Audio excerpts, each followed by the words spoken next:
জ্বালানি তেলের দাম বাড়লেও সরবরাহ সংকটে পাম্পে পাম্পে যানবাহনের দীর্ঘ সারি। তীব্র গরমে ঘন্টার পর ঘন্টা অপেক্ষায় ভোগান্তিতে গ্রাহক।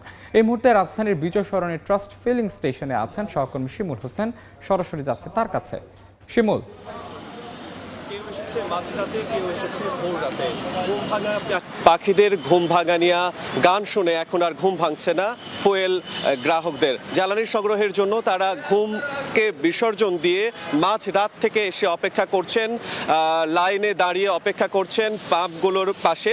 আমরা আজকে গ্রাহকদের সাথে কথা বলে জেনেছি যে মোটরসাইকেল গ্রাহক যারা আছেন, মোটরসাইকেল চালক গ্রাহক যারা আছেন এবং মাইক্রো প্রাইভেট কার চালক গ্রাহক যারা আছেন তাদের সাথে কথা বলে জেনেছি যে প্রায় 8 থেকে 10 ঘন্টা পর্যন্ত লম্বা লাইনে দাঁড়িয়ে অবশেষে পেট্রোল পাম্পের কাছে এসে দাঁড়িয়েছেন এবং তারা পেট্রোল সংগ্রহ করতে পারছেন এমনটাই জানিয়েছিলেন। তাদের যেই চরম ভোগান্তির খবর সেটা তারা বলছিলেন বিভিন্নভাবে তারা চায় সরকারের কাছে যে কোনোভাবেই এর একটা সমাধান আসুক।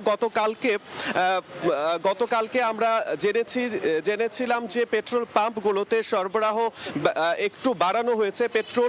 পেট্রোলের সরবরাহ 10% এবং অকটেনের সরবরাহ 20%, ডিজেলের সরবরাহ 10% বাড়ানোর কথা বলা হয়েছিল, কিন্তু তারপরেও সেটার কার্যকারিতা আমরা খুব একটা বেশি দেখিনি। আমরা পেট্রোল পাম্প কর্তৃপক্ষদের সাথে কথা বলে জেনেছি যে তারা আসলে একই রকম সরবরাহই পাচ্ছেন, তারা একটু বাড়াচ্ছে না। আজকেও আমরা অনেকগুলো স্টেশন ঘুরে ফিরে দেখেছি যে তারা ফিলিং স্টেশনগুলো ঘুরে ফিরে দেখেছি যে তারা পেট্রোল পাম্পগুলো বন্ধ রেখেছে কারণ তারা এখনো পর্যন্ত তেল পায় নাই। তো আজকের মতো এই ছিল আমার কাছে ট্রাস্ট ফিলিং স্টেশন থেকে সবশেষ।